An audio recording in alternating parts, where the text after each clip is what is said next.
जय राधा माधव जय कुंज बिहारी। जय राधा माधव जय कुंज बिहारी। जय गोपी जन वल्लभ गिरिवरधारी। जय गोपी जन वल्लभ गिरिवरधारी।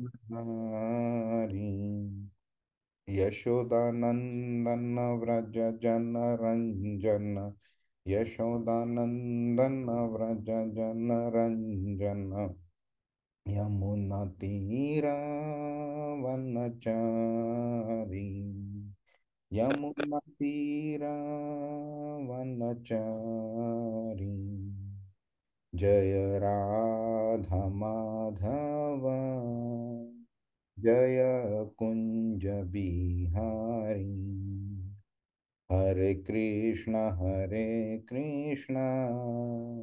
कृष्ण कृष्ण हरे हरे। हरे राम राम राम हरे हरे। हरे कृष्ण कृष्ण कृष्ण कृष्ण हरे हरे। हरे राम राम राम हरे हरे। जय राधा श्याम सुंदर राधा श्याम सुंदर राधा। जय कृष्ण बलराम कृष्ण बलराम। जय कृष्ण बलराम। जय गौरान्विताय जय गौरान्विताय। जय जय प्रभुपाद जय श्रीला प्रभुपाद। प्रणाम संकीर्तन की जय। श्रीमद् भगवद गीता की जय। श्रील प्रभुपाद की जय। ओम अज्ञानतिमिरान्धस्य ज्ञानाञ्जनशलाकया चक्षुरुन्मीलितं येन तस्मै श्रीगुरवे नमः। श्रीचैतन्यमनोभीष्टं स्थापितं येन भूतले स्वयं रूप कदा मह्यं ददाति स्वपदान्तिकं। वन्देऽहं श्रीगुरो श्रीयुतपदकमलं श्रीगुरुन् वैष्णवांश्च श्रीरूपं साग्रजातं सहगण रघुनाथान्वितां तं सजीवम् साद्वैतं सावधूतं परिजनसहितं कृष्णचैतन्यदेवं श्रीराधाकृष्णपादान् सहगण ललिता श्रीविशाखान्वितांश्च। हे कृष्ण करुणा सिंधु दीनबंधु जगतपते गोपेश गोपिका कांत राधा कांत नमोस्तुते। तप्त कांचन गौरांगी राधे वृंदावनेश्वरी वृषभानुसुते देवी प्रणमामि हरिप्रिये। वाञ्छाकल्पतरुभ्यश्च कृपा सिंधुभ्य एव च पतितानां पावनेभ्यो वैष्णवेभ्यो नमो नमः। नमो विष्णुपादाय कृष्णपृष्ठाय भूतले श्रीमते भक्तिवेदांत स्वामिनिति नामिने। नमस्ते सारस्वते देवे गौरवाणी प्रचारणे निर्विशेष शून्यवादी पाश्चात्य देशतारिणे। जय श्री कृष्ण चैतन्य प्रभु नित्यानंद श्री अद्वैत गदाधर श्रीवासादि गौर भक्त वृंद। हरे कृष्णा कृष्ण कृष्ण हरे हरे। हरे राम राम राम हरे हरे। हरे कृष्णा। तर कोण सांगू शकेल आपण मागच्या आठवड्यात काय केलं? 5.26, 5.27 आणि 28 3 श्लोक केलेले. बरोबर. आणि आतापर्यंत म्हणजे आपण जसं बघत आलो की एक अर्जुनाने जो प्रश्न विचारलेला की कर्मसन्यासी का कर्मयोग, तर जसं भगवंतानी 5.2 मध्ये सांगितलेलं की संन्यासापेक्षा कर्मयोग हे अतिउत्तम आहे. आणि त्याच्यावरतीच आता कर्मसन्यासाबद्दल भगवंत सांगत होते. त्यामध्ये त्यांनी सांगत होते जे जे क्रोध भौतिक इच्छांपासून मुक्त आहेत आणि जे आत्मसाक्षात्कारी आत्मसंयमी आहेत त्यांना, आणि जे म्हणजे सतत पूर्णत्वाकरिता प्रयत्न करतात त्यांना निकटच्या काळात ब्रह्मामध्ये मुक्तीची निश्चिती मिळते. आणि त्यानंतर त्यांनी म्हणजे ती प्रोसेस पण सांगितली की कसं करायचं की दोन सर्व बाह्य इंद्रियांना रोखून दोन भुवयांमध्ये एकाग्रता करून आपण प्राण आणि अपान वायूंना रोखून त्यामध्ये आपलं मन, इंद्रिय आणि बुद्धी संयमित करायची. ते एक प्रोसेस सांगितलेली त्यांनी. आणि ती केल्यावरती मग त्यांना म्हणजे निश्चित त्यांना मुक्तीची निश्चिती असते, हे भगवंतांनी सांगितलेलं. म्हणजे सांगायचा मुद्दा असा की हे हे एक प्रोसेस आहे जी कर्मसन्यासी जे लोक आहेत त्यांच्यासाठी ते लोक या प्रकारे प्रयत्न करतात आणि शेवटी मार्ग तोच आहे. जसं आपण म्हणत होतो की मुंबई पुणे आणि मुंबई बेंगलोर पुणे याच्यामध्ये शेवटी आपल्याला भगवंतच मिळणार आहेत, भगवंतांकडे जाऊन विलीन व्हायचं आहे. फक्त ही जी एक लांबची प्रोसेस आहे, जी अर्जुन म्हणत होता की मी संन्यास घेणार आणि मग मी संन्यास घेऊन म्हणजे लाईक मी युद्ध करणार नाही, तर भगवंत त्याला सांगायचा प्रयत्न करतायत की तू जे संन्यास घ्यायचे साठी जे बोलतोयस त्यासाठी तुला हे सगळं करावं लागेल आणि शेवटी तुला मी भेटीनच. म्हणजे तू युद्ध कर किंवा करू नकोस, तू शेवटी माझ्यामध्येच येणार आहेस. पण तू माझ्या मार्गावरती म्हणजे आता याच्या इथून पुढे तू माझ्या मार्गावरती चाललास तर तू मला कसा भेटू शकशील हे माझ्यामध्ये आता पुढे भगवंत सांगतील. बर बर ठीक आहे. अजून कोणाला काही पॉइंट ऍड करायचे? हो प्रभू, आपण नंतर ध्यान योग साठी स्टार्ट केलेलं. कर्मसन्यास नंतर दुसरा मार्ग जो आहे ध्यान योग, आणि त्याच्यापैकी आपण अष्टांग योग एक बघितला. जसं आणि तो खूप अतिशय अवघड मार्ग आहे आणि ह्या कलियुगामध्ये तो अतिशय कठीण आहे, हे आपण पाहिलं. बर बर. तर आता झालंय काय की 26वा जो श्लोक आहे तो श्लोक इज लाईक अ समरायझेशन. 17व्या श्लोकापासून 25व्या श्लोकापर्यंत ह्याच अध्यायाच्या जे कृष्णाने सांगितलंय त्याचं समरायझेशन कृष्णाने इथे 26व्या श्लोकात केलंय की आपले डिझायर्स कंट्रोल करणं, कंटिन्युअसली आपण प्रयत्न करत राहणं कृष्णाकडे पोहोचण्याचं. आणि जर आपण करत राहिलो तर अभितो म्हणजे लवकरच आणि गॅरंटीड पद्धतीने आपण कृष्णाकडे जाऊ शकतो. ओके. आणि आपण म्हटल्याप्रमाणे इथे जरी ब्रह्मनिर्वाणम हा शब्द वापरलाय तर ब्रह्म ह्या शब्दामुळे आपले असं समज होऊ शकतो की आपण निराकार ब्रह्माकडे चाललोय म्हणून. पण ह्याचा उलगडा आपण केलेला आपण डिस्कस करताना की कृष्णाने अजूनपर्यंत ह्या अध्यायाच्या पर्यंत इवन 6व्या अध्यायामध्ये सुद्धा तो स्वतःला असं कम्प्लिटली एक्सपोज करत नाहीये की काय म्हणतात की जे तुम्ही करताय किंवा जे मी तुम्हाला करायला सांगतोय ते तुम्ही माझ्या करता करताय हे त्यांनी अजून पूर्णपणे एक्सपोज नाही केलं. आज जो आपण श्लोक बघू त्याच्यामध्ये त्यांनी सफिशियंटली डिटेलमध्ये सांगितलेलं आहे. पण तरी पण कर्मयोग आणि जे ध्यान योग आहे दुसऱ्यापासून 6व्या अध्यायापर्यंत जे शिकवलंय त्याच्यामध्ये कृष्ण स्वतःला अक्षरशः हळूहळू दरवाजा उघडतोय स्वतःबद्दल सांगण्यासाठी. तो स्वतःला पूर्णपणे एक्सपोज करत नाही. पूर्णपणे जो एक्झॅक्टली स्वतःबद्दल जे सांगतो ते भक्तियोगामध्ये सांगतो 7व्या अध्यायापासून 12व्या अध्यायापर्यंत. तर आता तो स्वतःबद्दल जेवढं सांगितलंय त्यामुळे तो स्वतःबद्दल इनडायरेक्टली सांगतोय ब्रह्मनिर्वाणम म्हणजे फायनली तो येणार कृष्णाकडेच, भलेही ब्रह्मनिर्वाणम हा शब्द वापरला. तर हे झालं त्या 26व्या श्लोकाचं. 27 आणि 28वा जो श्लोक आहे त्याचं कसं आहे की असं जर का तुम्ही समजलं एक सरळ रस्ता चाललाय आणि त्याला एक वाय फाटा असा फुटलेला आहे. ओके. तर एक फाटा कृष्ण म्हणजे 27 आणि 28व्या श्लोकात जे सांगितलंय तो ध्यान युगाकडे घेऊन जातोय. दुसरा श्लोक आहे, दुसरा फाटा जो आहे तो आजचा जो श्लोक आपण शिकू 29वा जो आजच्या अध्यायाचा शेवटचा श्लोक आहे तो म्हणजे भक्तियुगाकडे घेऊन चाललाय. तर ह्या पॉइंटला म्हणजे कर्मयोग करता करता at a certain point of time व्यक्ती जेव्हा एक प्रॅक्टिस होते त्याला की स्वतः करता सेल्फिश मोटिव्ह ठेवून कर्म न करण्याची जेव्हा एखाद्याला प्रॅक्टिस होते त्यावेळी तो कर्मसन्यासाच्या स्टेजला पोचतो. मिनिंग त्यावेळी आता त्याला कर्म करण्यासाठी काही असं कारण उरत नाही कारण त्याचं प्युरिफिकेशन झालेलं असतं पूर्णपणे आणि तो म्हणजे कम्प्लिटली सेल्फलेस झालेला असतो. त्याचे डिझायर्स त्यांनी प्रॉपरली कंट्रोल केलेले असतात. अशा वेळी he is at a point where he can start performing Karmasanyas yoga. आणि तिकडनं तो ध्यान योगाच्या स्टेजला जाऊ शकतो. ठीक आहे. जेव्हा अर्जुनाने त्याला प्रश्न विचारला की मी काय करू, कर्मसन्यास करू का कर्मयोग करू, त्यावेळी कृष्ण काय बोललेलं, निश्रेय सकरा उभव, म्हणजे दोन्ही खूप चांगले आहेत, पण तयोस्तु कर्मसन्यासात कर्मयोगो विशिष्यते. त्या दोघांमध्ये जर कम्पेअर केलं तर कर्मयोग इज सुपिरियर.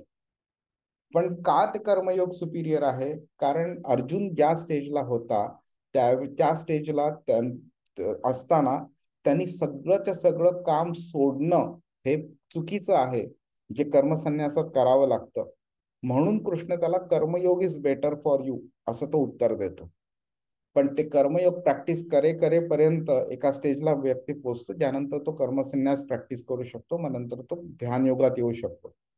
पण आपण नंतर बघू 8व्या अध्यायामध्ये पोहोचलं की हा ध्यान योगी सक्सेसफुल झाला तरी नंतर त्याचं पुढे काय होतं ते कृष्ण 8व्या अध्यायात सांगतो. आणि जर का तो ध्यान योगी अनसक्सेसफुल झाला तर काय होतं ते पण ते त्यांनी 6व्या अध्यायात सांगितलं. तर आता जेव्हा त्यांनी एका फाट्याबद्दल सांगितलंय, कर्म योगापासून कर्मसन्यास आणि कर्मसन्यासापासून ध्यान योगापर्यंत, हा एक फाटा एक्सप्लेन करून झाला, जो तो पूर्ण डिटेलमध्ये 6व्या अध्यायात सांगणार आहे. तर आता त्यांनी फक्त एक समरी 27 आणि 28व्या श्लोकात सांगितलेली. तर आज तो जे बोलणार आहे तो दुसऱ्या फाट्याबद्दल बोलणार आहे, जो भक्ती योग आहे तो. ठीक आहे. तर आजचा श्लोक शेवटचा श्लोक आहे 5व्या अध्यायाचा, आणि द मोस्ट इम्पॉर्टंट श्लोक ऑफ 5वा अध्याय म्हणजे आजचा श्लोक आहे. तर आपण तो आज बघू. आज तो बरेच स्लाइड्स आहेत, बरेच प्रश्न कव्हर केलेले आहेत त्याच्यामध्ये. प्रभू एक सॉरी, पुढे जाण्याच्या अगोदर जे मेडिटेशन किंवा जे सांगितलंय की 2 भुवयांच्या मध्ये प्राण आणि ते ठेवून करायचंय, तर ज्याला आपण मेडिटेशन रिसेंटली म्हणतो, म्हणजे त्याला हाय लेवल मला माहिती आहे की त्याचा काय उपयोग असतो, आपलं मन स्थिर वगैरे करणं. तर त्याचा आणि ह्याचा काय म्हणजे थोडस स्पिरिच्युअलिटीचा थोडस मला जर कळालं तर फार बरं होईल प्रभूजी. हा ठीक आहे. आपण ही सगळं ना आपण 6व्या अध्यायात करणारच आहोत हे, त्यामुळे इकडे ओके. आता तेवढं डिटेलमध्ये बोलत नाही. बट एवढं एकच आहे की एका पर्टिक्युलर स्टेजला पोचल्यावरती आपण जेव्हा म्हणजे शरीराकरता काम करणं पूर्णपणे बंद करतो आणि आपला उद्दिष्ट फक्त, जसं आधीच्या श्लोकामध्ये सांगितलं, यतीनाम यत चेतसाम, फक्त कृष्णाकडे पोचण्याचा जेव्हा आपला उद्दिष्ट असतो त्यावेळी मग ते मेडिटेशन सिम्पल होतं. ठीक आहे. आणि त्याच्यामध्ये मेडिटेशनची एक मेथड म्हणजे अष्टांग योग आहे. ओके. ते पतंजलीनी जे अष्टांग योग पूर्णपणे डिटेल केलेलं, त्याच्यामध्ये आपल्या शरीरामध्ये 5 प्रकारचे वायू असतात. त्या वायू वेगळ्या वेगळ्या ठिकाणी असतात शरीरामध्ये, त्यांचं फंक्शन पण वेगळं वेगळं असतं. त्यांना कंट्रोल करण्याची एक पद्धत असते, आणि त्यांना कंट्रोल केल्यानंतर त्यांना जे एक्झिट करावं लागतं शरीरातनं, त्याची पण एक पद्धत असते. आपल्या शरीरामध्ये वेगळ्या वेगळ्या प्रकारची चक्र असतात, मूलाधार चक्र वगैरे हे सगळं. तर ह्या चक्रांचं एक उद्दिष्ट असतं. चक्रांमध्ये एक बॅलन्स मेंटेन केला जातो. जर एखादं चक्र वाढलं किंवा एखाद्या चक्रात तिकडची हवा कमी झाली वगैरे, तर त्याच्यामध्ये वेगळ्या वेगळ्या गोष्टी उत्पन्न होऊ शकतात. तर त्या बॅलन्स मेंटेन करणं वगैरे हा सगळा ऑब्जेक्टिव्ह असतो. खरं काय झालं की हा म्हणजे झाला हा सब ऑब्जेक्टिव्ह झाला. पण प्रायमरी ऑब्जेक्टिव्ह जर बघितला तर प्राण जो असतो आपला, प्राण म्हणजे हा खरा वायू असतो. आत्म्याला शरीराच्या बाहेर घेऊन जाण्याकरता प्राण ह्या वायूची मदत होते. आणि तो प्राण जो आपला बोलता ना की प्राण त्याचा गेला, तर प्राण म्हणजे आत्मा नाही. त्याचा प्राण गेला म्हणजे प्राण ह्या नावाच्या वायूने आत्म्याला शरीराच्या बाहेर नेलं. तर ती कधी न्यायचं, कसं न्यायचं, कोणत्या पद्धतीने गेलेलं चांगलं, ऑस्पिशियस काय काय इनऑस्पिशियस आहे, हे सगळं व्यवस्थित डिटेल केलेलं आहे. काही गोष्टी ह्याच्या 6व्या अध्यायात सांगितलेल्या, काही गोष्टी नाही सांगितलेल्या, कारण ऑब्जेक्टिव्ह भगवद्गीतेचा तो नव्हताच सांगण्याचा. तर हे सगळं जे ऑब्जेक्टिव्ह असतो अष्टांग योगाचा, तो अचीव कसा करायचा हे ब्रीफ मध्ये 6व्या अध्यायात सांगितलेलं आहे. पण ते केल्यानंतर सुद्धा काय होतं ह्याचं पुढे डिटेल भगवद्गीतामध्ये सांगितलेलं आहे. म्हणजे 2 ऑप्शन्स येतात आपल्याला, एक तर तुम्ही सक्सेसफुल होता ह्याच्यामध्ये किंवा अनसक्सेसफुल होता. अनसक्सेसफुल झाला तर काय होतं हे 6व्या अध्यायामध्येच डिटेल केलंय कृष्णाने, पण सक्सेसफुल झाला तर काय होतं हे त्यांनी 8व्या अध्यायात सांगितलेलं आहे. मेन प्रश्न असा आहे की हे आपल्याकरता प्रॅक्टिकल नाहीये, आणि म्हणून अर्जुन कृष्णाला सांगतो की हे जे काही तुम्हाला सांगितलं हे मला ते सगळं सगळं इम्प्रॅक्टिकल वाटतं. हे अर्जुन कृष्णाला बोलतो, आणि मग भगवद्गीतेमध्ये कृष्ण भक्तियोगाच्या डायरेक्शनला पूर्ण डिस्कशन घेऊन जातो. And that is actually what is more important. बऱ्याच जणांचा असं समज होतो की भगवद्गीताचं फक्त एकच संदेश आहे, कर्म कर फल की चिंता मत कर. पण ते तसं नाही येते. कर्म कर फल की चिंता मत कर हे 2ऱ्या अध्यायाच्या 47व्या श्लोकात येतं, आणि ज्याचं इलॅबोरेशन त्यांनी 3ऱ्या, 4थ्या, 5व्या अध्यायात केलेलं आहे. पण भक्ती योग हा सगळ्यात मोठा पर्पज आहे भगवद्गीतेचा, जो त्यांनी 7व्यापासून 12व्या अध्यायात सांगितलेला आहे. आणि ते तो कन्फर्म पण करतो 18व्या अध्यायाच्या 64, 65 आणि 66व्या श्लोकामध्ये. त्यामुळे ही जी समज आहे लोकांची की कर्म कर आणि फळाची चिंता करू नको, हा एकच संदेश आहे भगवद्गीतेचा, ही संकल्पना पूर्णपणे चुकीची आहे. हरे कृष्णा. आता आपण बघूया 29वा श्लोक. आज थोडा हा मोठा आहे थोडा. भोक्तारं यज्ञ तपसां सर्वलोक महेश्वरं सुहृदं सर्वभूतानां ज्ञात्वा मां शान्तिमृच्छति.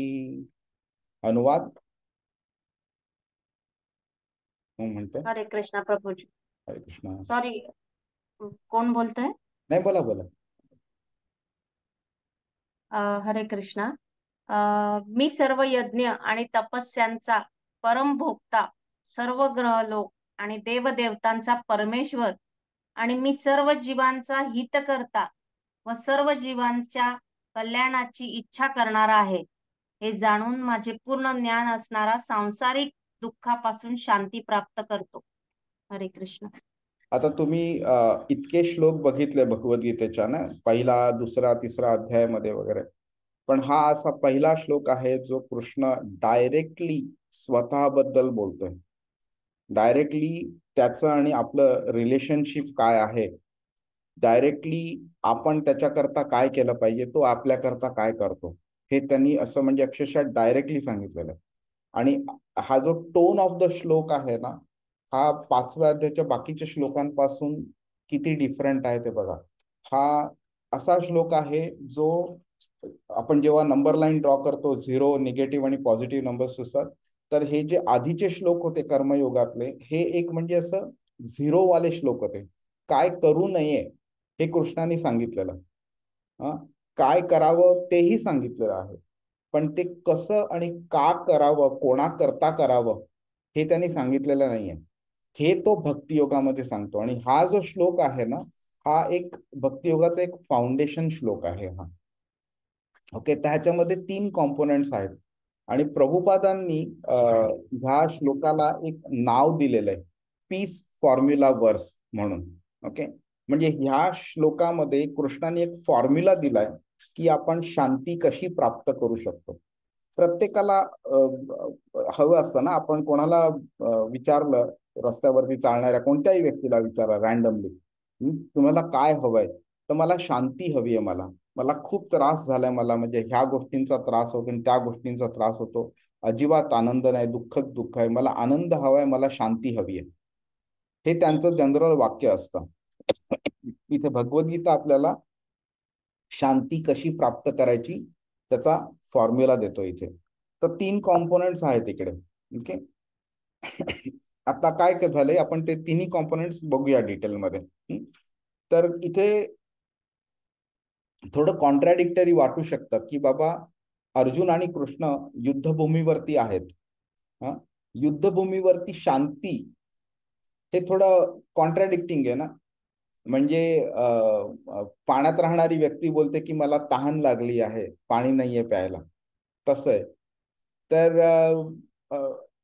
युद्धभूमी ही बाय डिफॉल्ट अशी गोष्ट आहे की जिकडे फक्त मारामारी होणारे, एकांना मारलं जाणार आहे आणि आर्तस्वर सगळ्यांचे ऐकू येणार आहेत, जखमी लोकांचे वगैरे, तिथे शांती कशी असू शकते.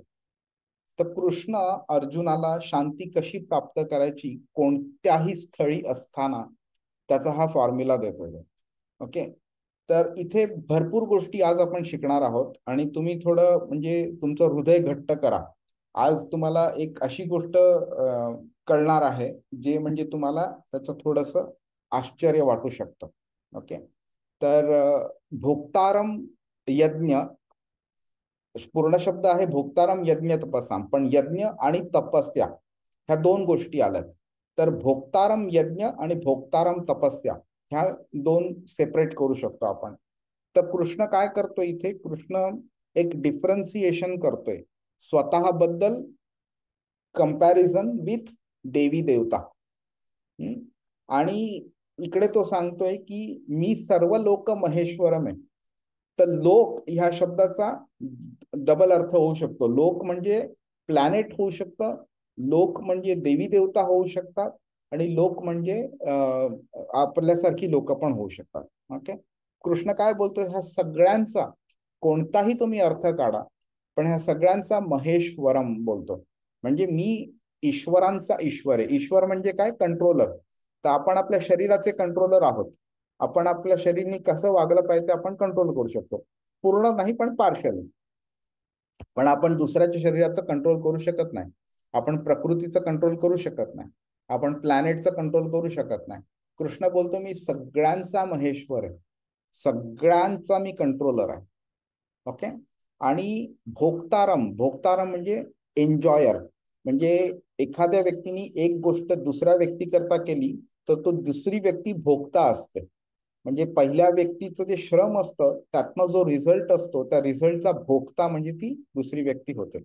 कृष्ण बोलतो की सगळ्या यज्ञांचं म्हणजे एच अँड एव्हरी सॅक्रिफाईस, आई जी मुलाकरता करते किंवा होम हवन केलं जातं किंवा उपास तपास केले जातात, ह्या सगळ्या जे सॅक्रिफायसेस आहेत त्या सगळ्या सॅक्रिफायसेसचा भोगता मी आहे, परमभोक्ता मी आहे. आपण तिसऱ्या अध्यायामध्ये जे इष्टान, तिसऱ्या अध्यायाच्या 10व्या 11व्या 12व्या श्लोकात कृष्णाने जे सांगितलेलं त्याचा जे देवी देवतांना तो भोगता म्हणालेला ते आता त्यांनी एका नेक्स्ट लेवलच्या स्टेजला नेऊन ठेवलेलं आहे त्यांनी. नंतर ऋषी मुनी जी तपस्या वगैरे करतात त्या तपस्यांचा भोगता, त्यातनं जे फळ आहे त्याचा भोगता पण कृष्ण आहे. आणि तिसरी गोष्ट म्हणजे सुहृदम सर्व भूतानाम. सुहृद म्हणजे वेगळ्या वेगळ्या प्रकारचे मित्र असतात. ओके, बंधू असतो, मित्र असतो आणि सुहृद असतात. तर त्या सगळ्यांचं जे सर्व भूत जे आहेत, जे प्राणी मात्र आहेत, त्यांचं मी सुहृद आहे. हे जाणलं जर का कोणी ज्ञात्वा माम तर शांती मृच्छती, तर त्या व्यक्तीला शांती प्राप्त होते. इथे सुहृदम म्हणजे तो कसा सुहृद आहे आणि तो कोणत्या फॉर्म मध्ये सुहृद आहे ते पण आपण बघून घेऊया. आणि ह्याच्याच करता 17व्या श्लोकापासून 26व्या श्लोकापर्यंत त्यांनी जे परमात्म्याचं ज्ञान दिलेलं त्या परमात्म्याच्या ज्ञानाला तो आता इकडे एक्सटेंड करतो आणि सांगतोय की परमात्मा रूपी मी तुझ्या हृदयात स्थित आहे आणि तो परमात्मा तुझा सुहृद आहे आणि तो परमात्मा मीच आहे. आणि आपण देवी देवतांच्या बद्दल पण आपण बोलू, त्यावेळी कर्मकांड काय आहे, कर्मयोग काय आहे, ह्याचं डिफरन्सिएशन आपण बघून घेऊया. तर ह्या श्लोकामध्ये असं अद्वितीय असं काय आहे ते बघूया. म्हणजे का हा श्लोक अतिशय इम्पॉर्टंट आणि युनिक आहे ते आपण बघूया. तर 5व्या अध्यायाच्या 27 आणि 28व्या श्लोकामध्ये 6व्या अध्यायामध्ये काय येणार आहे तो बोलतो ना, एक ट्रेलर म्हणतो ना, प्रीकर्सर, प्रिल्यूड, तसा त्यांनी तो 6व्या अध्यायात जे येणार आहे ते 27 आणि 28व्या श्लोकामध्ये आपल्याला थोडं एक ट्रेलर दाखवलाय. आणि ते जे सांगितलंय त्याच्याने ऑब्जेक्टिव्ह काय आहे तर शांती प्राप्त करणं आणि ब्रह्मनिर्वाण.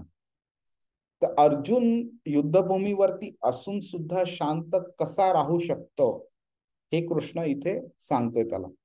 तर 5व्या अध्यायामध्ये कृष्णाने काय केलंय, कर्मयोगावरती त्याचा पूर्ण मेसेज त्यांनी केंद्रित केला आहे.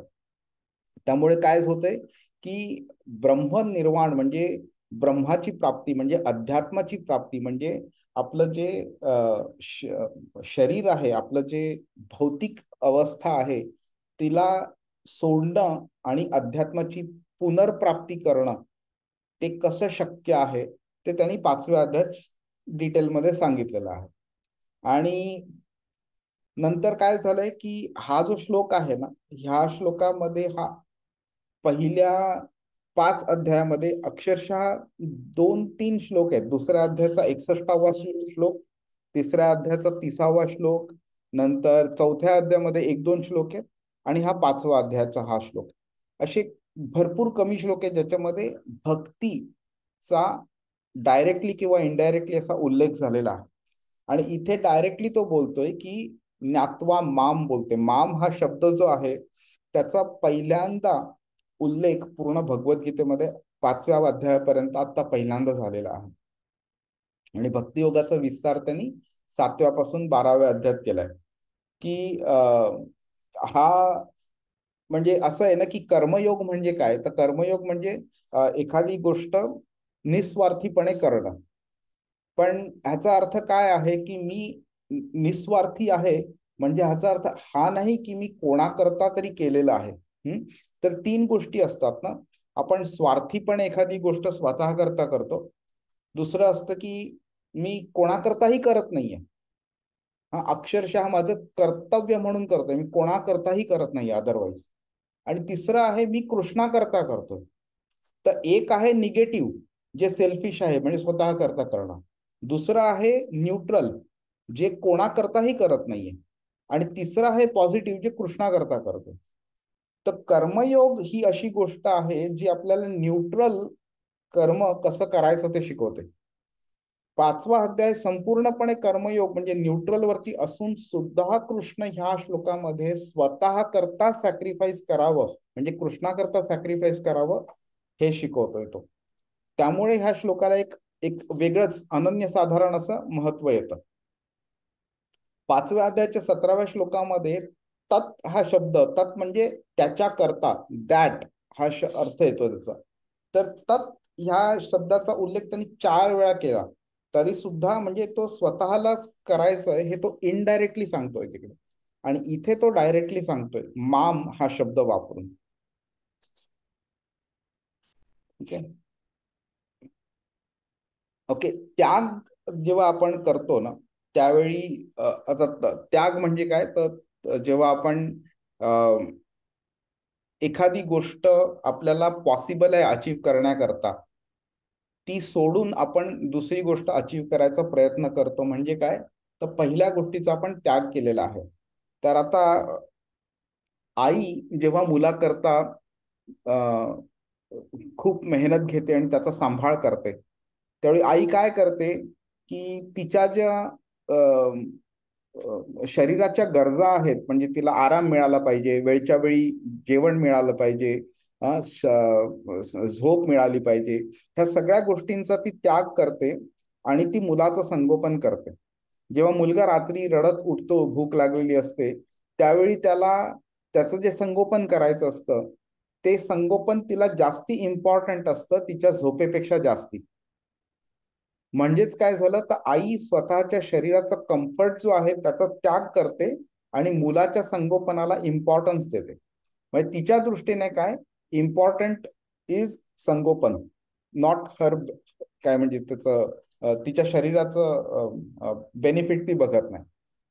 म्हणजेच काय हायर इम्पॉर्टंट गोष्ट करता जेव्हा लोअर इम्पॉर्टंट गोष्ट आपण सोडून देतो तर तो चांगला त्याग झाला. कधी कधी लोक काय करतात की समजा एका ठिकाणी भगवद्गीतेचा क्लास चाललाय आणि एका ठिकाणी त्याच व्यक्तीला त्याच्या मित्रांनी कॉल केला आणि बोला चल पिक्चरला जाऊ. तर तो काय बोलतो, ठीक आहे भगवद्गीतेचा क्लास जाऊ दे बाजूला, आपण पिक्चरला जाऊया. म्हणजे त्यांनी काय केलं, तिकडे त्यांनी पण त्याग केलेला आहे पण त्यांनी भगवद्गीतेच्या क्लासचा त्याग केलाय पिक्चरचं सुख मिळवण्याकरता. तर म्हणजे त्यांनी हायर इम्पॉर्टंट गोष्टीचा त्याग केलाय लोअर इम्पॉर्टंट गोष्ट मिळवण्याकरता. हा उलटा झाला आहे. ओके. तर इकडे कृष्ण काय बोलतोय की जेव्हा तुम्ही त्याग करता त्यावेळी त्याग तुम्ही लहान गोष्टींचा केला पाहिजे, लोअर गोष्टींचा केला पाहिजे हायर गोष्ट प्राप्त करण्याकरता. आता जेव्हा व्यक्ती होम हवन वगैरे सगळं करते, यज्ञ तपस्या वगैरे करते, त्यावेळी त्याच्या शरीराच्या ज्या गरजा आहेत, भौतिक गरजा, त्याचा त्याग करते आणि ती आध्यात्मिक गोष्ट प्राप्त करण्यासाठी ते करतात. तर जेव्हा आपण एखादी गोष्ट करतो ती काय कशा करता करतो, तो झाला आपला साध्य म्हणतात त्याला. तर कृष्ण काय बोलते की प्रत्येक कार्याच्या मागे एक उद्दिष्ट असतो.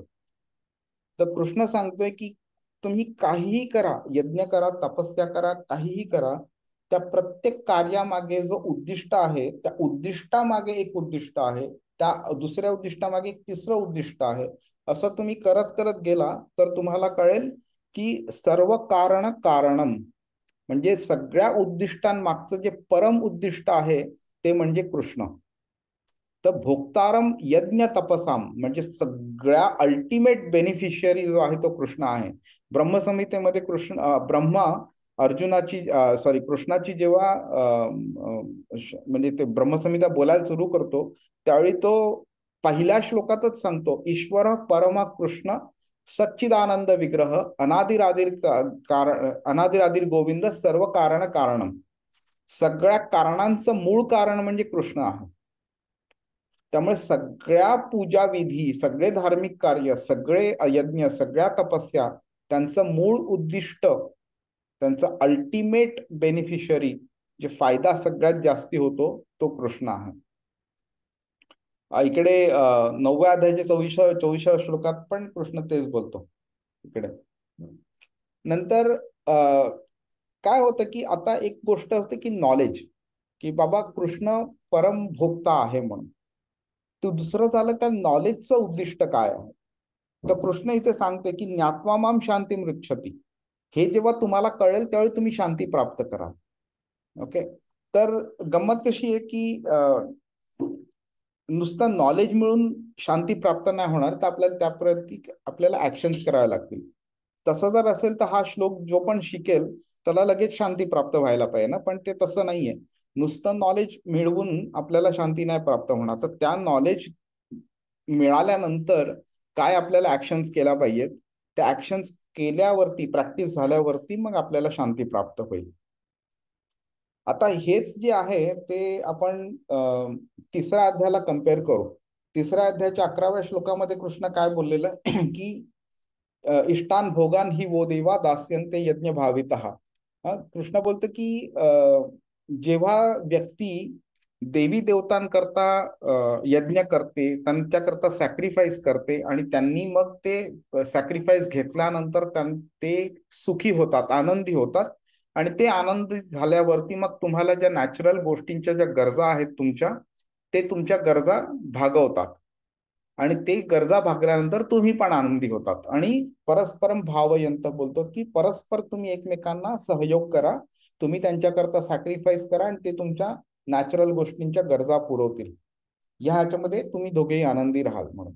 तर तिसऱ्या अध्यायापर्यंत वाचल्यावरती आपल्याला एक समज निर्माण होऊ शकतो की आपण कर्मकांड केलं पाहिजे आणि देवी देवतांकरता आपण सॅक्रिफाईस केलं पाहिजे. पण इथे कृष्ण आता हायर लेवलच्या स्टेजला आपल्याला घेऊन गेलेला आहे. तो बोलतोय की नाही, ते जे होतं ते एक इंटरमिजिएट लेवल होती. तुम्ही पाप कर्म करण्याच्या अपेक्षा तुम्ही कर्मकांड केलेलं बरं, म्हणून तुम्हाला पाप कर्माच्या स्टेज पासून तुम्हाला मी कर्मकांडावरती आणलेलं, सांगायला की बाबा तुमच्या शरीराच्या गरजा आहेत, तुम्हाला त्या शरीराच्या गरजा आध्यात्मिक गरजांपेक्षा जास्ती मोठ्या वाटतात, इम्पॉर्टंट वाटतात, म्हणून तुम्हाला मी एक लेजिटिमेट लीगल मेथड सांगितली, तुम्ही आनंद कसा प्राप्त करू शकाल म्हणून. आणि तो आनंद म्हणजे की भौतिक आनंद आहे तो. तर कृष्ण इथे सांगतोय की आता मी जे तुम्हाला सांगतोय तो आध्यात्मिक आनंद प्राप्त करण्याचं सांगतोय. आणि तो आनंद प्राप्त करण्याचं म्हणजे तुम्ही ह्या सगळ्यांमागे मी उभा आहे, तो इनविजिबल हँड कृष्णाचा जो आहे तो आपल्याला ह्याच्यात जर दिसला तर आपल्याला ते प्रॉपर नॉलेज मिळाल्यासारखं होईल आणि मग आपण प्रॉपर ऍक्शन्स त्याच्यानुसार घेतल्या तर आपल्याला आनंद प्राप्त होईल.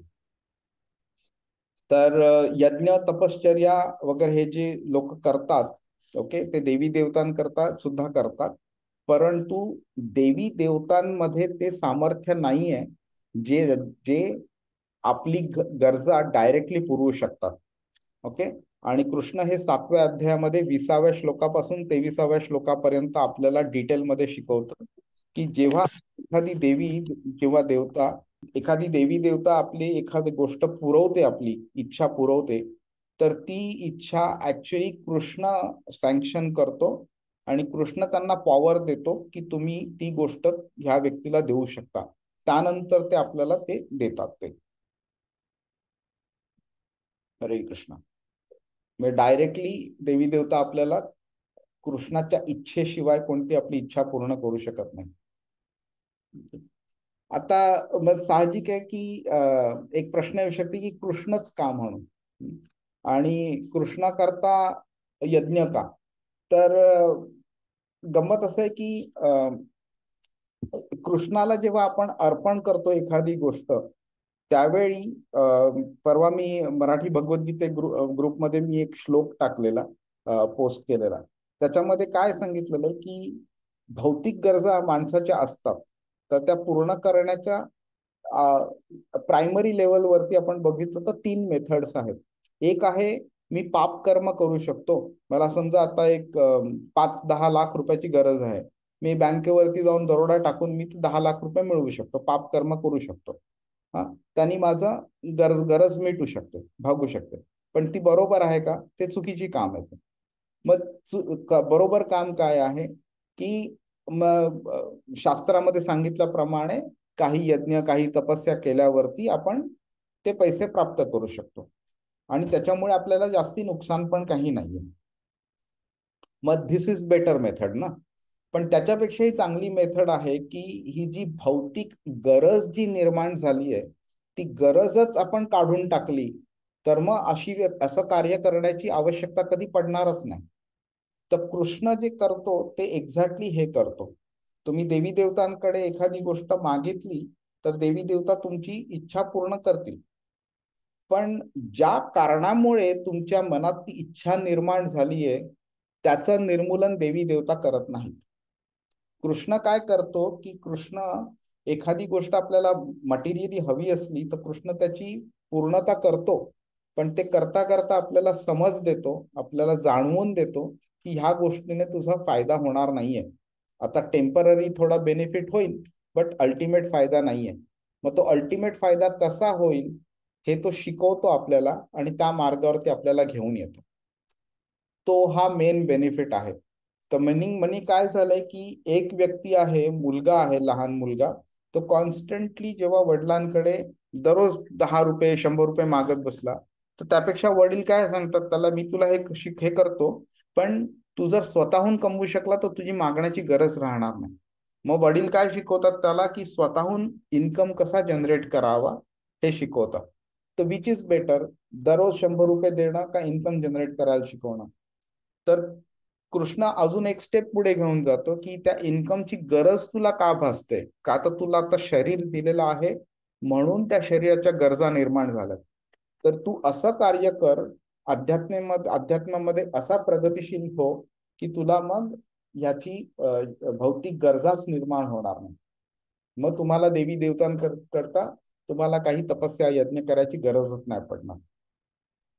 आणि म्हणून मन तृप्त तेव्हाच होतं जेव्हा आपण एक हायर लेवलची अभिरुची डेव्हलप करतो आणि त्याच्यामुळे आपल्याला सॅटिस्फॅक्शन मिळतं. आणि जेव्हा आपण हायर लेवलचं ते अभिरुची डेव्हलप करतो आणि त्यातनं आपल्याला आनंद प्राप्त होतो, त्या आनंदामुळेच नंतर शांती प्राप्त होऊ शकते. तर चैतन्य चरितामृतमध्ये एक श्लोक आहे, कृष्ण भक्त निष्काम अतएव शांत, भुक्ती मुक्ती सिद्धी कामी सकली अशांत. ओके. ह्याचा अर्थ काय की कृष्ण भक्त काय असतं, निष्काम असतो, त्याला कोणतीही भौतिक आसक्ती नसते, भौतिक इच्छा नसते, त्यामुळे तो शांत असतो. पण जे कामवासनेने प्रेरित झालेले आहेत, जे भोगी आहेत, किंवा ज्यांना मुक्ती प्राप्त करायची आहे, किंवा ज्यांना सिद्धी प्राप्त करायची आहे, ही अशी तिन्ही प्रकारची लोक सकली अशांत असतात. म्हणजे सगळेच्या सगळे अशांत.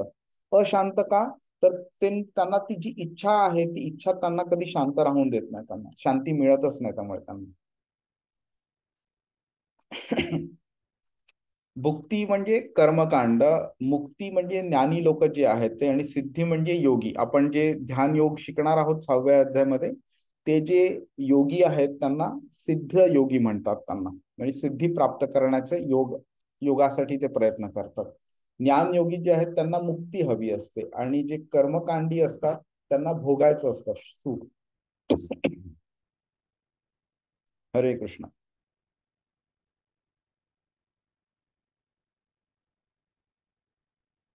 आपण ह्या गोष्टीबद्दल बोललोय आपण, तरी संक्षिप्त रूपात बघून घेऊया की जेव्हा देवी देवता असतात तर त्यांच्याकरता यज्ञ केलं तर काय होतं, कृष्णाकरता यज्ञ केलं तर काय होतं. ठीक आहे. आणि कृष्णासाठी का करावं, देवी देवतांसाठी का करू नये. ओके. तर कृष्ण आपल्या हृदयात स्थित आहे परमात्मा रूपी. परमात्मा म्हणजे विष्णूचं कोणतं रूप आहे, कोणाला आठवतंय? कोण सांगू शकेल? शिरोदक्षिणे. क्षीरोदक्षाई विष्णू. बर. विष्णूची 3 रूप आहेत. महाविष्णू म्हणजे कारणोदक्षाई विष्णू, नंतर गर्भोदक्षाई विष्णू आणि क्षीरोदक्षाई विष्णू. तर क्षीरोदक्षाई विष्णू हे परमात्मा रूपी आपल्या हृदयात स्थित आहेत. तर तो परमात्म्याच्या त्या त्या त्या फंक्शनच्या बेसिसवरती तो आपला कंट्रोल करतो आपल्याला. ठीक आहे. एक मायन्यूट इंडिपेंडन्स आहे आपल्याला अदरवाईज. नंतर तो आपल्याच नाही तर सगळ्या प्राणी मात्रांमध्ये तो परमात्मा रूपी स्थित आहे, त्यामुळे त्यांचाही कंट्रोलर झाला. हे सगळे जे प्लॅनेट्स आहेत त्यांचा कंट्रोलर तो आहे. देवी देवता आहेत त्यांचाही कंट्रोलर तो आहे. म्हणून तो स्वतःला सांगते की मी सर्व लोक महेश्वरम आहे. आता तो सर्व लोक महेश्वरम आहे म्हणजेच तो देवतांचा पण कंट्रोलर झाला. देवता ज्या ग्रहांवरती आहेत त्यांचा पण तो कंट्रोलर झाला. पण कृष्णाला कंट्रोल करणारा कोणीच नाहीये. तो हे नाही बोलत की I am under the control of somebody म्हणून. मी बोलतो की मी परमभोक्ता आहे, मी परमेश्वर आहे, सर्व लोक महेश्वरम. तर जेवता कधी कधी तुम्ही असं पुराणांमध्ये अशी कथा वगैरे ऐकली असेल की अमुक एका ग्रहावरती अमुक एका राक्षसाने हल्ला केला आणि तिकडच्या देवीला देवतेला वगैरे त्यांनी हरवलं वगैरे, आणि मग नंतर ते इंद्राकडे किंवा ब्रह्माकडे किंवा कधी विष्णूकडे मदती करता धावले, आणि मग विष्णू आले, अवतार घेतला आणि त्या राक्षसाला मारलं, आणि त्याचं ग्रह, त्याचं जे किंगडम जे होतं, प्लॅनेट जे होतं, ते त्या देवी देवतेला परत केलं. त्याच्या बऱ्याच गोष्टी ऐकल्यात ना आपण. अगदी म्हणजे बळी महाराजांनी जेव्हा इंद्राला हरवलं आणि स्वर्ग घेतला त्यावेळी विष्णूंनी वामन अवतार घेतला आणि मग बळी महाराजाला पाताळात हे केलं, ढकललं, आणि इंद्राला त्याचं राज्य परत केलं. तर आता जी व्यक्ती स्वतःच्या ग्रहाचं, स्वतःच्या राज्याचं अधिपत्य त्याच्याकडे 100% नाहीये, ज्याला कोणी व्यक्ती डिफेंड करू शकतं, ती व्यक्ती स्वतःला परमेश्वर किंवा सर्व लोक महेश्वरम असं बोलू कशी शकेल? शक्यच नाहीये. ते जर त्यांच्या ग्रहाचे महेश्वर नाही आहेत तर मग आपण जो खरा सर्व लोक महेश्वरम आहे त्याच्याकरता आपण का पूजा करू नये. तर कृष्णाकरता यज्ञ करणं इज मोर इम्पॉर्टंट, बिकॉज तुम्ही जो अल्टिमेट आहे, अल्टिमेट बेनिफिशियरी परमभोक्ता जो आहे त्याच्याकरता डायरेक्टली करता.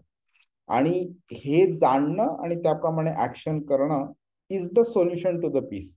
नाहीतर कृष्ण काय बोलला असता की मी भलेही भोक्ताराम यज्ञ तपस्याम बोललाय, पण तरी सुद्धा तो बोलला असता की ठीक आहे, मी भलेही परमभोक्ता आहे, but I order you, I instruct you to sacrifice जे आहे ते आपण देवी देवतांकरता करावं. पण तो तसं नाही बोलत आहे. तो बोलतोय की सगळं तुम्ही माझ्याकरता करा म्हणून. आता अजून एक म्हणजे सर्व सुहृदम सर्व भूतानाम हे कृष्णाने इथे वापरलेलं आहे.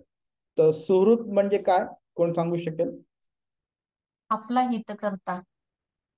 Okay okay. पण मग मित्र ह्या शब्दाचा अर्थ काय, आणि किती प्रकारचे मित्र असतात? आपल्याला फक्त इंग्लिशमध्ये एकच माहिती आहे ना, फ्रेंड. पण संस्कृतमध्ये फ्रेंडचे पण बरेच व्हरायटीज असतात. तर पहिली गोष्ट म्हणजे एक मित्र म्हणतो आपण. मित्र म्हणजे सोशल फ्रेंड. की आपला भेटतो उठतो आपण, ज्याबरोबर एकमेकांबरोबर खातो जेवतो वगैरे. ओके, पण गरज लागल्यावरती मे बी तो थोडा आपल्याला मदतही करेल, पण इट्स नॉट नेसेसरी की प्रत्येक वेळी तो जो विचार करेल तो आपल्या चांगल्याकरता विचार करेल. समजा आपल्याला एखाद्या एखाद्या मुलाला समजा चोरी करायची इच्छा झाली आणि त्याचा मित्र बोला हो हो हो कर कर चोरी, आपण दोघं जाऊन चोरी करूया, तर तो मित्र नाही. का मित्र म्हणजे तो म्हणजे हित करता नाहीये तो. त्याला खरं पहिली गोष्ट कळलं पाहिजे की चूक काय बरोबर काय, आणि त्यांनी चांगलं मार्गदर्शन केलं पाहिजे, तर तो खऱ्या अर्थाने हितचिंतक झाला. तर मित्र ह्या लेवलवरती जाऊन करत नाही. दुसरं आहे बंधू. बंधू म्हणजे ऑफिशियल फ्रेंडशिप. आता मी अमुक एका घरातला आहे, दुसरा पण एक अमुक एका घरातला आहे, आमचं काही रिलेशनशिप आहे, म्हणून आम्ही एकमेकांचे हितचिंतक असू. सॉरी, हितचिंतक नाही, बंधू म्हणू शकतो आपण त्याला, की एकमेकांना ओळखतो आणि चांगले संबंध आहेत वगैरे. पण तिसरी व्यक्ती जी आहे ते सुहृत म्हणतात त्याला. सुहृत म्हणजे जो हितचिंतक आहे, मिनिंग तो कंटिन्युअसली तुमच्यावरती प्रेम करतोय, कंटिन्युअसली तुमच्या हिताचं चिंतन करतोय. तुम्ही त्याला अक्षरशः अपमानित जरी केलं तरी तो तुमचं हिताचं चिंतन स्टॉप नाही करत. तुम्ही त्याला म्हणजे धक्का मारून घरातनं बाहेर काढायचा जरी प्रयत्न केला किंवा काढलं जरी त्याला, तरी पण तो जिकडे सुद्धा असेल त्यावेळी तो तुमच्या हिताचं चिंतन करा. तो झाला सुहृत. इकडे कृष्ण बोलतोय मी सुहृत आहे. तर कृष्ण सुहृत असणं is even higher level category. आता एक समजा अशी व्यक्ती आहे की तुमचा अतिशय चांगला मित्र म्हणजे जो सुहृत आहे तो, अशी व्यक्ती आहे, पण ते व्यक्ती 100% नॉलेज आहे असं नाहीये, नॉट नेसेसरी. तुम्ही एखादी गोष्ट करताय त्याच्यावरती तो सांगतो असं नको तसं कर म्हणून, तर त्याला वाटतंय की तो नॉलेज आहे त्याच्यामुळे तो तुम्हाला चांगलं मार्गदर्शन करतोय. त्याचं इंटेन्शन जे आहे ते चांगलं आहे, बट नॉट नेसेसरी त्याला नॉलेज 100% आहे. समजा मला ताप आला असेल, तर मी डॉक्टरकडे जावं का मित्राकडे जावं? मित्राला मी लवकर बरा व्हावा ही इच्छा आहे, पण त्याला मला बरं करण्या रिलेटेड नॉलेज नाहीये त्याच्याकडे. डॉक्टरकडे काय ते नॉलेज आहे, त्यामुळे तो त्याप्रमाणे मेडिसिन देऊ शकतो. तर जेव्हा कृष्ण बोलतोय की मी सुहृत आहे सर्वभूतानाम, तर त्याचा अर्थ हा आहे की मला सगळ्या प्राणी मात्रांचं, सगळ्या जीवांचं, सगळ्या आत्म्यांचं पास्ट, प्रेझेंट आणि फ्युचर माहिती आहे. 7व्या अध्यायामध्ये 26व्या श्लोकामध्ये कृष्ण बोलतो की मला सगळ्या जीवांचं पास्ट, प्रेझेंट आणि फ्युचर माहिती आहे. तर अशा व्यक्तीला, ज्या व्यक्तीला 100% नॉलेज आहे, ती व्यक्ती with 100% good intention will obviously take a right decision for us. Meaning knowledge, ability आणि विलिंगनेस दोन्ही एक हायएस्ट लेवलला असताना जी व्यक्ती आपल्याला मार्गदर्शन करते ते आपल्या चांगल्या करताच असू शकते.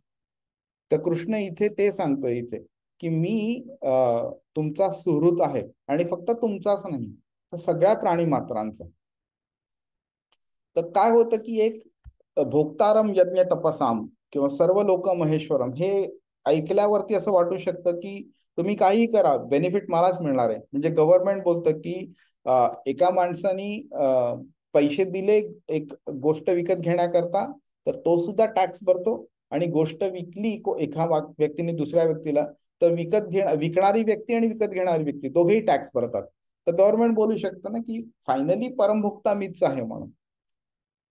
पण तसं नाहीये इकडे, किंवा तो तिकडे बसला नाही, आपल्याकडनं आपलं शोषण करायला बसलेला नाहीये तिकडे. किंवा सर्व लोक महेश्वरम बोलल्यावरती तो बोलतो की मी डिक्टेटर आहे, मी अक्षरशः मला नमन करा, माझे गुलाम व्हा, असं त्या मेंटॅलिटीचा कृष्ण आहे असं वाटू शकतं आपल्याला हे दोन शब्द ऐकल्यावरती. पण तसं नाहीये, ती कृष्णाची ती स्थिती नाहीये, त्याची ती मेंटॅलिटी नाहीये तशी. तो आपला परमहित चिंतक आहे, सुहृदम सर्व भूतानाम. का तर तो आपल्याला टेम्पररी बेनिफिट करता मोटिवेट नाही करत आहे, तो आपल्याला अल्टिमेट बेनिफिट करता मोटिवेट करतोय. एखाद्या व्यक्तीला जर भूक लागली आणि त्याला 2 वेळचं आपण जेवण दिलं, तर त्यानंतर परत दुसऱ्या दिवशी त्याला भूक लागणार आहे. मग त्यावेळी आपण जर बोलू नाही ना, आता माझं जेवण संपलं, आता मी नाही देणार तुला, तर म्हणजे काय झालं, टेम्पररी बेनिफिट मिळालं त्याच्या देवाणघेवाण जे आहे त्याच्यामध्ये. पण जर का एखाद्या व्यक्तीने सांगितलं की बाबा तू फक्त माझला नमन कर, माझं चिंतन कर, माझी भक्ती कर, तुझं जे योगक्षेमम वहाम्यहम जे आहे ते मी सगळं करीन, तू काळजी करू नको, तर तो ती खरी हितचिंतक झाला. तो बोलतो की तू तू इथे भौतिक स्थितीमध्ये जे अडकलेला आहे तुझ्या कर्मांमुळे, तुझ्या चुकीच्या कर्मांमुळे, त्यातनं मी तुला बाहेर काढायला आलेलो आहे. तर तू मी जे सांगतोय तेवढं तू फक्त कर आणि मग तुला मी ह्या स्थितीमधनं बाहेर काढू शकतो म्हणून. तर ती व्यक्ती आपण कितीही त्याच्याकडे दुर्लक्ष केलं तरी सुद्धा तो आपल्या कंटिन्युअसली आपल्या बरोबर आहे आणि आपल्याला करेक्ट मार्गदर्शन करतो.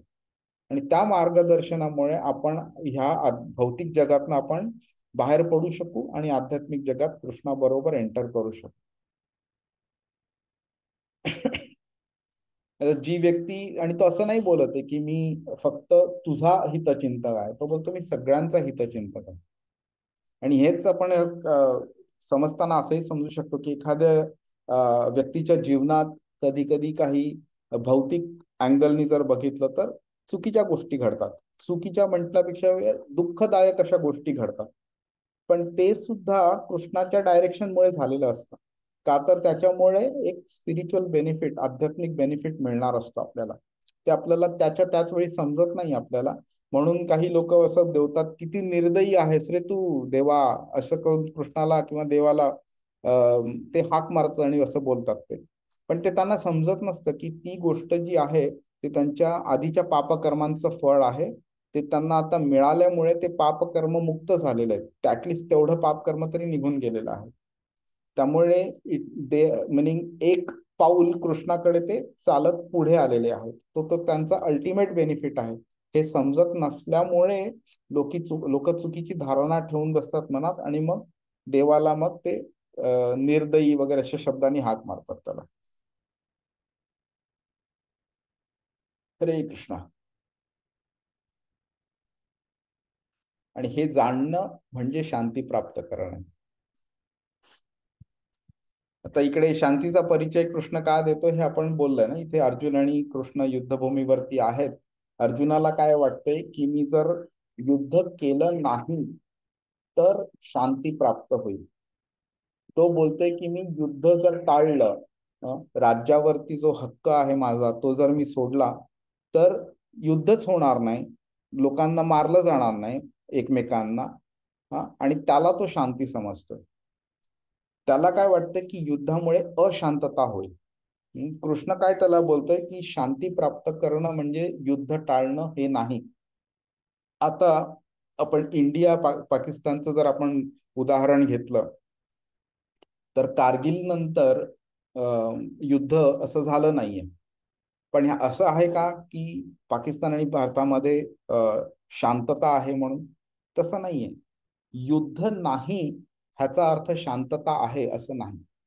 युद्ध नाही याचा अर्थ हाही असू शकतो की मनामध्ये अशांती आहे आणि कधी ना कधी कोणत्या ना कोणत्या प्रकारे ती बाहेर पडणार आहे.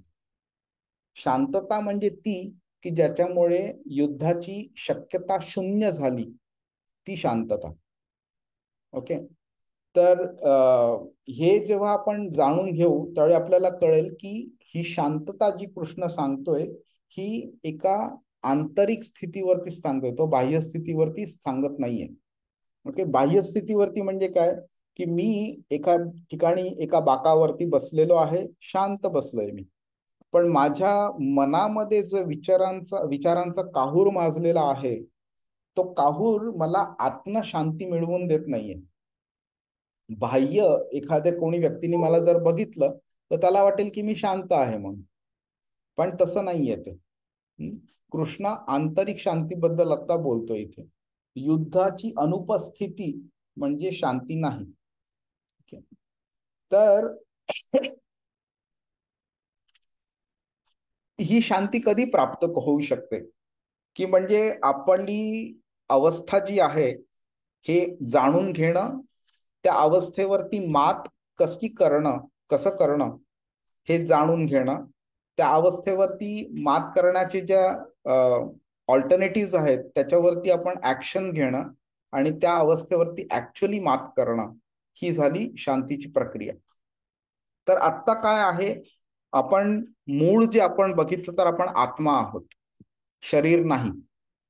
आत्म्याच्या काही फंक्शन्स आहेत, काही कॅरेक्टरिस्टिक्स आहेत, ज्या शरीराच्या फंक्शन्स आणि कॅरेक्टरिस्टिक्सच्या पेक्षा कम्प्लिटली डिफरंट आहेत. आपण काय करतोय, आपण स्वतःला शरीर समजतो आणि शरीराच्या लेवलवरती कार्य करतो आणि त्यामुळे आपल्याला आनंद, दुःख वगैरे ह्या गोष्टी प्राप्त होतात. जेव्हा आपल्याला कळते की आपण आत्मा आहोत आणि आत्म्याच्या लेवलवरती कार्य केलं पाहिजे, त्यावेळी आपण एक लेवल वरती आल्यावरती जेव्हा कार्य करतो त्यावेळी आपल्याला कळतं की नाही, आत्म्याच्या लेवलवरती कार्य करणं म्हणजे आध्यात्मिक आनंद मिळवण्याचा प्रकार आहे तो, शारीरिक आनंद नाही. कारण शारीरिक आनंद आज आहे उद्या नाही, पण आध्यात्मिक आनंद म्हणजे तो आपल्याबरोबर कंटिन्युअसली असणार आहे तो. आणि हा आध्यात्मिक आनंद आपण तेव्हाच प्राप्त करू शकतो जेव्हा आपल्याला कळतं की आपण नुसते आत्मा नाही आहोत, तर आपण कृष्णाचे सेवक आहोत. आपण कृष्णाची सेवा करणं, जीवनमुखे ही सेवा दो. कृष्णाची सेवा करणं, वेगळ्या वेगळ्या आपल्या जे इंद्रिय आहेत त्याच्याद्वारे. तेव्हा ऋषिकेश, जेव्हा ऋषिकेश म्हणजे जे रसिक म्हणजे जे सेन्सेस आहेत, आपले इंद्रिय आहेत, त्यांचा स्वामी म्हणजे ऋषिकेश. जेव्हा आपल्या इंद्रियांना आपण ऋषिकेनं म्हणजे आपल्या इंद्रियांना ऋषिकेशच्या सेवेमध्ये आपण जेव्हा वापरतो, त्यावेळी आपल्याला भक्तीची प्राप्ती होते आणि भक्ती प्राप्त झाल्यानंतर आपण मग आनंदी होऊ शकतो. तर जी शांती कृष्ण बोलतोय, आंतरिक शांती, दॅट इज ओनली पॉसिबल जेव्हा आपण स्वतःला आत्मा, कृष्णाला आपला भगवान हे समजून आपण त्या पद्धतीने आपलं कार्य कृष्णाच्या सेवेकरता करतो आणि त्यातनं जेव्हा आपल्याला आनंद मिळतो, त्यातनं जी शांती मिळते ती खरी शांती. त्यामुळे भौतिक जीवनामध्ये एखादी गोष्ट अप्रिय अशी घडली तरी सुद्धा आपल्याला कळतं की ती कृष्णाच्या इच्छेशिवाय झालेली नाहीये.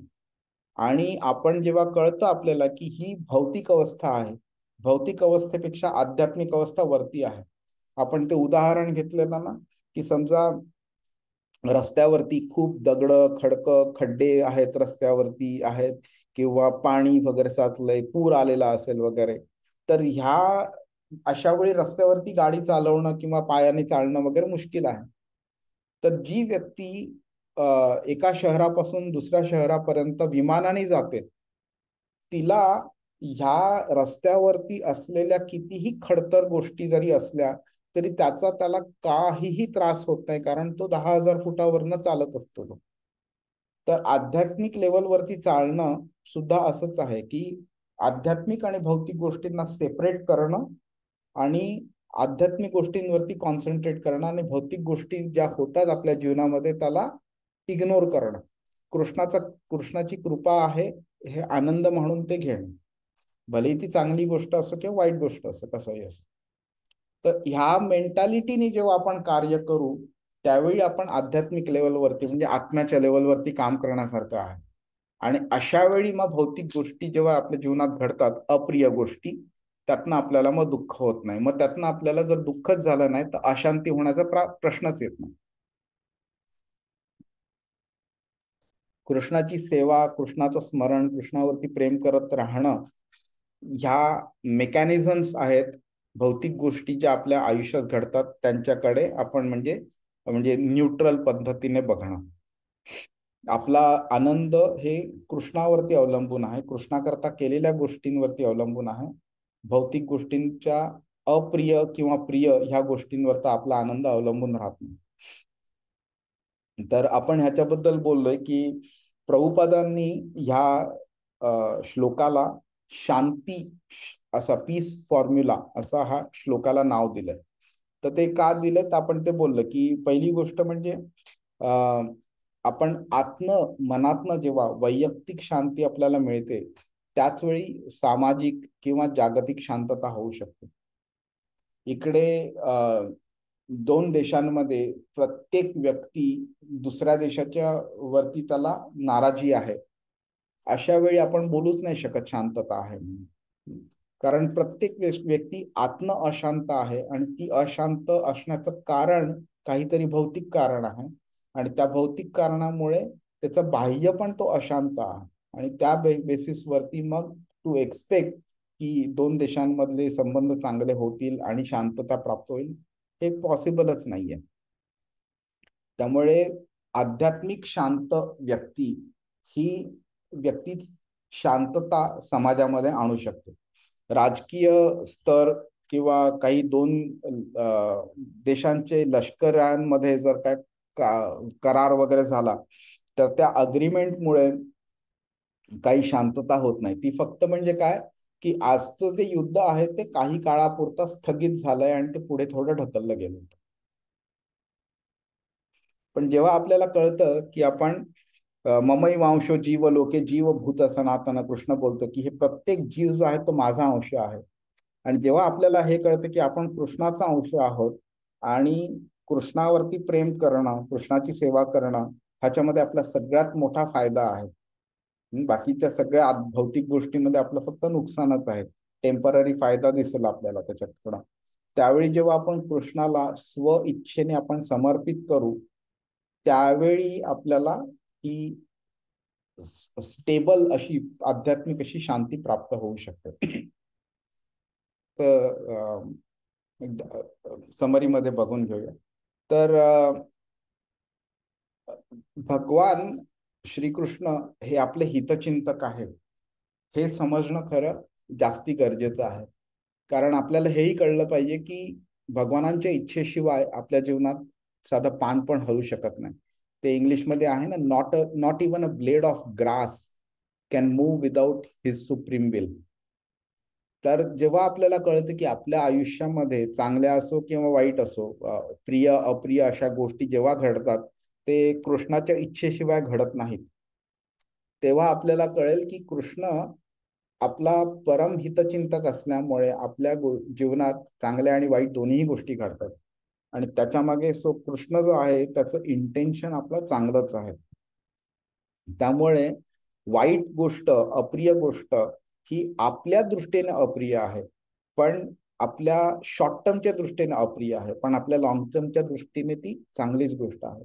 ही एक समजायला एक लेवलची मॅच्युरिटी यावी लागते. आध्यात्मिक लेवलवरती ती मॅच्युरिटी ग्रॅज्युअली येते. ते झाल्यानंतर मग आपल्याला कळायला लागतं की बाबा ह्या सगळ्या गोष्टी ना टेम्पररी आहेत, आपल्याला परमनंट गोष्टींच्या मागे लागलं पाहिजे.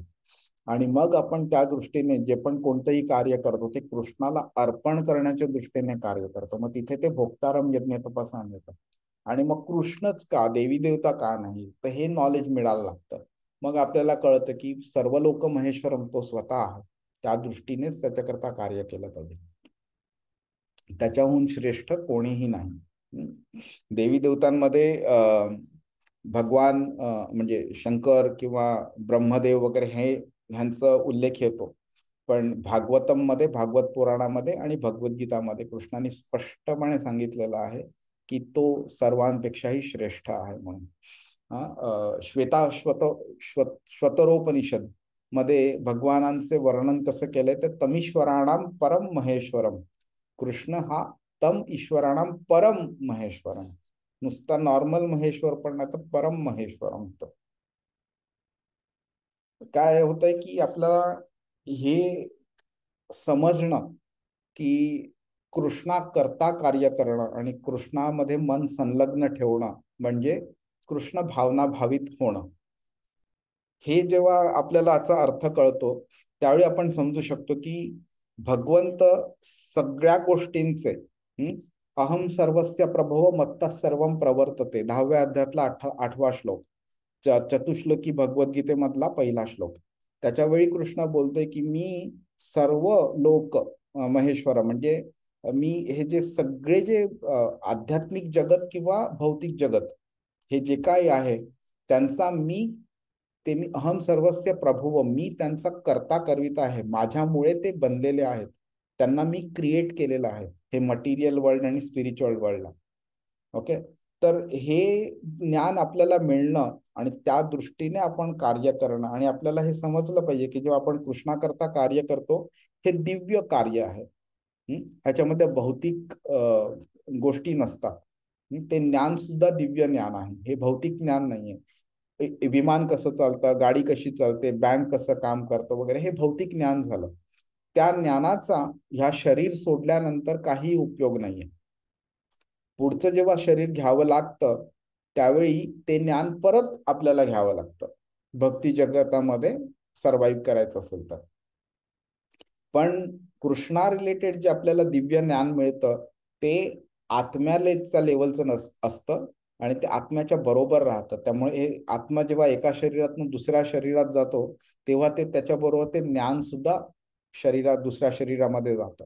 त्यामुळे कृष्ण इथे 6व्या अध्यायामध्ये शेवटी सांगताना बोलतो की जी व्यक्ती आध्यात्मिक मार्गावरती चालते ती व्यक्ती जेव्हा शरीर सोडते त्यावेळी तो ज्या स्टेजला पोहोचलाय आध्यात्मिक मार्गावरती, त्या स्टेज पासून तो दुसऱ्या जन्मी तो चालू करतो. भौतिक जगामध्ये काय होतं की बिल गेट्स, जेफ बिझो वगैरे ह्यांच्या, इलॉन मस्क वगैरे ह्यांच्याकडे एवढा पैसा आहे, पण शरीर सोडल्यानंतर काय होणार आहे, त्यांना पुढचं शरीर जर का घ्यावं लागलं तर त्यावेळी पुढच्या शरीरात ते लोक परत झिरो पासून सुरू करणार. ते आध्यात्मिक मार्गावरती केलेली प्रगती कधीही कमी होत नाही. ती पुढच्या जन्मी ती त्यावेळेपासून माणूस तिकडे स्टार्ट करतो. त्यामुळे कृष्ण भावना भावित होऊन काम करणं हे आपल्याला बेनिफिशियल फक्त ह्या जन्माचं नाही, तर सगळ्या जन्मांसाठी ते बेनिफिट आहेत आपल्याला. म्हणून त्या पद्धतीने कार्य करणं इज रेकमेंडेड, ना की भौतिक जगाचं उद्दिष्ट ठेवून कार्य करणं. हरे कृष्णा.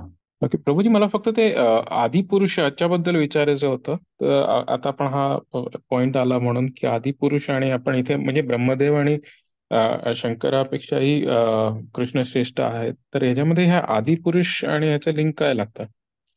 तर आता ना हा खरा एक खूप मोठा टॉपिक आहे हा, म्हणजे अक्षरशः म्हणजे असं 2-4 मिनिटांमध्ये उत्तर देणं शक्य नाहीये. पण बऱ्याच लोकांचा समज असा आहे की, म्हणजे हा सोसायटीचा समज आहे की ब्रह्मा जो आहे तो सृष्टीचा निर्माता आहे म्हणून. पण तसं नाही आहे. ते भागवतम मध्ये हे क्लिअरली सांगितलंय. आणि आता भागवतमचा जो आपला शनिवारी क्लास होतो त्याच्यामध्ये आपण दुसऱ्या स्कंधामध्ये पोहोचलोय. आता 4था अध्याय चालू होईल दुसऱ्या स्कंधाचा. तर त्याच्यामध्ये क्लिअरली सांगितलेलं आहे की हे जे क्रिएशन जे झालेलं आहे त्याचे कसे वेगळे वेगळे स्टेजेस आहेत. त्यापैकी पहिला नाही की भरपूर आधीचे स्टेजेस आहेत. त्यापैकी एक स्टेज अशी आहे की गर्भोदक्षय विष्णू जे आहे त्याच्या नाभीतनं जे कमळ बाहेर आलंय त्या कमळातनं ब्रह्मदेवाची निर्मिती झालेली आहे. ती जेव्हा निर्मिती झाली त्यावेळी ब्रह्मदेवाला काही कळत नव्हतं मी काय करावं काय करू नये. त्यावेळी त्याला त आणि प, तप, हे 2 अक्षर ऐकू आली आणि मग त्याला तपस्या करण्याचं ज्ञान मिळालं. ती तपस्या केल्यानंतर कृष्ण त्याच्यावरती प्रसन्न झाले आणि मग त्याला ते चतुश्लोकी भागवतम शिकवलं गेलं आणि नंतर त्याला चारी वेदांचं ज्ञान दिलं गेलं. सृष्टीची निर्मिती कशी करायची ती शिकवली गेली त्याच्यामधनं वेदांद्वारे. मग त्यांनी सृष्टीची निर्मिती केली आहे. ओके, तर सृष्टीचा निर्माता भलेही आपण ब्रह्मदेवाला बोलू, पण ती निर्मिती कशी करायची त्याचं ज्ञान कृष्णाने दिलेलं आहे. आणि कृष्णाने कसं दिलेलं आहे तर ते एक चतुर्व्यूह आहे. म्हणजे संकर्षण, अनिरुद्ध, प्रद्युम्न, वासुदेव, त्याच्यानंतर नारायणची निर्मिती, त्याच्यानंतर मग परत संकर्षण दुसरा चतुर्व्यूह, तर मग बलराम वगैरे हे सगळ्यांचे जी निर्मिती झालेली आहे. त्यानंतर महाविष्णू, गर्भोदक्षाय विष्णू, क्षीरोदक्षाय विष्णू ह्यांची निर्मिती झाली. तर हे आदिपुरुष जो आहे तो खरं बघितला तर it goes back towards Krishna. Okay, meaning सगळ्यांमध्ये आदी जो आहे, अनादिरादिर गोविंद हा कृष्ण आहे. तर ते समजणं गरजेचं आहे. तर आदिपुरुष हा कोणत्या कॉन्टेक्स्ट मध्ये हा टर्म आलाय त्याच्या बेसिसवरती आपण सांगू शकतो की एक्झॅक्टली कोणाला ते रेफर करतोय. पण हिच मल्टी स्टेज प्रोसेस, म्हणजे असं 2-5 मिनिटात उत्तर देणं शक्य नाही आहे. Okay, thank you Prabhuji. हरे कृष्ण. हरे कृष्ण. प्रभूजी, हे आता शुभं करोती मध्ये 33 कोटी देव किंवा इतर धर्मामध्ये ते सगळं वेगवेगळे देव किंवा काय जे जीसस अल्ला बिल्ला असतं, मग ते आत्म्याकरता म्हणजे ऍज अ आत्मा करता एकच परम श्रेष्ठ आहे जे आपले कृष्ण भगवान आहे. That is what we are saying, right प्रभूजी? बरोबर, अगदी बरोबर. मग हे सगळं मग आपल्याला हे म्हणजे मनुष्य प्राण्यानेच हे सगळं क्रिएट केलेलं आहे का हे, की 33 कोटी देव किंवा कर्मकांड पण मग का म्हणजे आले पिक्चर मध्ये, ते थोडस मला कळत नाही. की जर कृष्ण भगवानच कारण आहेत तर ते मला थोडस अजून कळत नाही की मग का आपण सेल्फिश मोटोकडेच किंवा मटेरियलिस्टिक लाईफ मध्येच का आपण अडकून राहिलेले, हे मला कळत नाहीये. अतिशय सुंदर प्रश्न आहे. ओके, तुमचं म्हणणं असं आहे की जर का कृष्ण बोलते की तुम्ही सगळं संपूर्ण माझ्याकरता करा, मग कर्मकांड सांगितलंच का गेलं? हो की नाही? मग कर्मकांड ह्या देवतेची पूजा करा, मग हे मिळेल ते मिळेल असं हे सांगितलंच कशाला गेलं? त्यांनी सांगितलं होतं की बाबा तुम्ही फक्त माझी पूजा करा, इकडनं बाहेर पडा, आणि मग दुसऱ्या मार्गावरती जाण्याची शक्यताच कमी झाली असती. अगदी सुंदर प्रश्न आहे, त्याला डिटेलमध्ये उत्तर द्यायला पाहिजे. तुम्ही फक्त जरा आठवण करा, आपण पुढच्या शनिवारी ह्या प्रश्नाबद्दल आपण डिटेलमध्ये बोलू आपण. ह्याचा रिलेशन एक मायन्यूट इंडिपेंडन्स प्रत्येकाला दिलेला आहे ह्याच्याशी येतो, की कृष्ण आपण पहिली गोष्ट म्हणजे खाली का आलो त्याच्याशी पण त्याचं रिलेशन येतं. आणि कृष्ण जेव्हा तो बोलतो ना सुहृदम सर्वभूतानाम, किंवा जेव्हा तो बोलतो की 13व्या अध्यायाच्या 23व्या श्लोकामध्ये पण बोलतो ना उपद्रष्टानुमंताच्या भरता भोगता महेश्वर, तर ह्या सगळ्याशी त्याचं रिलेशनशिप आहे. मी डिटेलमध्ये एक्सप्लेन करेन. आपण हा प्रश्न पुढच्या आठवड्यात बघूया आपण. Okay okay Prabhuji. हरे Krishna. Hare Krishna, Hare Krishna, Krishna Krishna